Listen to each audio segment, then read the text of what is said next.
తీస్తా. నాలో ఉన్న క్రియేటివిటీ మొత్తం బయటికి తీస్తా. నా తడాకా చూపిస్తా.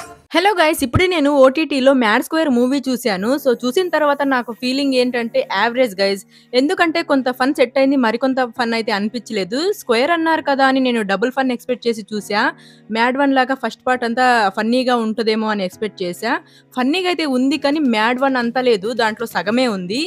సో ఇక ఈ సిల్లీ కామెడీస్ సగం ఎంటర్టైన్మెంట్ చేశాయి, సగం అయితే చేయలేదు. మరీ పడి పడి నవ్వేంత లేవు. కానీ ఎగ్జాంపుల్ చెప్పాలంటే పెట్రోల్ కావాలా డీజిల్ కావాలా అన్నప్పుడు ఏది తక్కువైతే అది పోయి అనడము, ఇలాంటి సిల్లీ కామెడీస్ అయితే అక్కడ వర్కౌట్ అవ్వలేదు. కొంచెం బాలేవు, కొంచెం బాగున్నాయి. ఇంతకీ స్టోరీ విషయానికి వస్తే, బీటెక్ అయిపోయిన 3 years తర్వాత ఎవరి పనుల్లో వాళ్ళు బిజీగా ఉంటారు. బిజీగా ఉన్న సమయంలో లడ్డూకి మ్యారేజ్ ఫిక్స్ అవుతుంది అనమాట. ఫిక్స్ అయిన తర్వాత లడ్డు ఎవరికి తెలియకుండా మ్యారేజ్ చేసుకోవాలి అనుకుంటాడు. ఎవరిని ఫ్రెండ్స్ అని ఎవరిని ఇన్వైట్ చేయడు. ఎందుకంటే ఫ్రెండ్స్ వస్తే ఏదో ఒక పెంట చేస్తారు కదా, అందుకని భయం వేసి తను పెళ్లి చేసుకోవాలనుకుంటాడు. కానీ ఎలా తెలుస్తుందో ఫ్రెండ్స్ అందరికీ తెలిసి లడ్డూకి సర్ప్రైజ్ చేద్దామని ఈ ఫ్రెండ్స్ అందరూ కలిసి లడ్డు వాళ్ళ ఇంటికి వస్తారు. ఇంటికి వచ్చిన తర్వాత ఏమైంది, లడ్డూకి పెళ్లి అయిపోయిందా లేదా, ఇంతకీ లడ్డు జైల్లో ఎందుకున్నాడు అనేది మీరు సినిమా చూసి తెలుసుకోవాల్సి ఉంటుంది.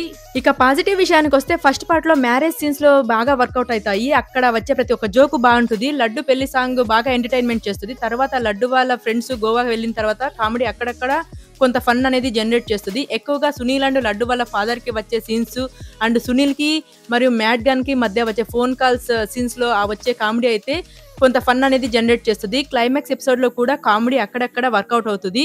సో ఇందులో 2 సాంగ్స్ అయితే బాగుంటాయి. ముఖ్యంగా స్వాతి రెడ్డి సాంగ్ అయితే సూపర్ గా ఉంటుంది. బీజిఎం బాగుంది, అలాగే సినిమాటోగ్రఫీ కూడా బాగుంది. ప్రొడక్షన్ వాల్యూస్ కూడా బాగున్నాయి. ఎడిటర్ కొంచెం బాగానే కష్టపడ్డాడు అనిపించింది. మ్యారేజ్ స్టోరీ అయ్యాక మ్యాడ్ గ్యాంగ్ మొత్తం గోవాకి ప్లాన్ చేస్తారు. సో అక్కడ నుంచి most of the scenes flat గా ఉంటాయి. జోక్స్ ఉంటాయి, కానీ ఫస్ట్ హాఫ్ లో ఉన్నంత ఎంటర్టైన్మెంట్ ఉండదు.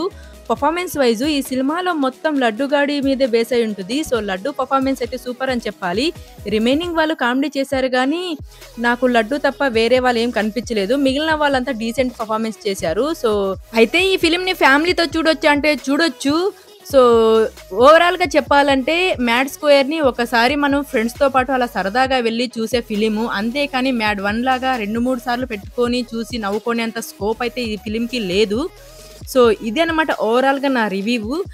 ఇలాంటి ఫన్నీ అండ్ ఆనెస్ట్ రివ్యూ కోసము లైక్, షేర్ అండ్ సబ్స్క్రైబ్ చేయండి.